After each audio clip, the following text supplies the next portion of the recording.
And by controlling and maintaining our lights, we can also speed up the coral growth. So sometimes when we get the conditions really, really good in here, the corals are actually growing 3 times faster than they would out in the wild.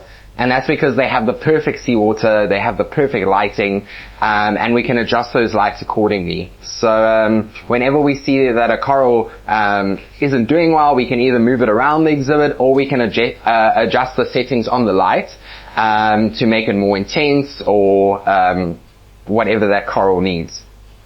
It isn't only the lighting and the water that helps us maintain the exhibit, but also the animals in the reef.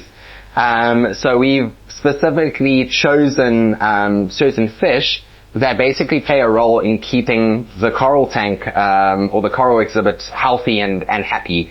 So a lot of the fish that you'll see in here, they are naturally grazers, and what that means is out in the wild they would be grazing on the algae that's growing on the corals, and they do the same in the coral exhibit. So that reduces the algae growth.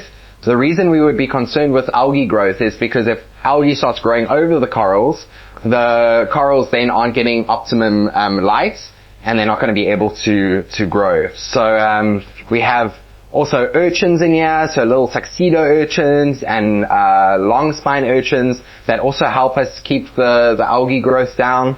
Sometimes it also involves us getting into the coral tank and physically removing some algae. And then also using the fish waste. So the fish produce a lot of waste in the system.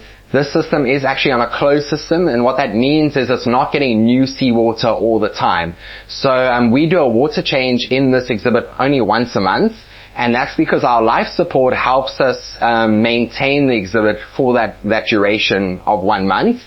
But all the fish waste that is in here then goes back in, and basically the corals are able to also feed off that. So there's a lot of nutrients in the water for the corals.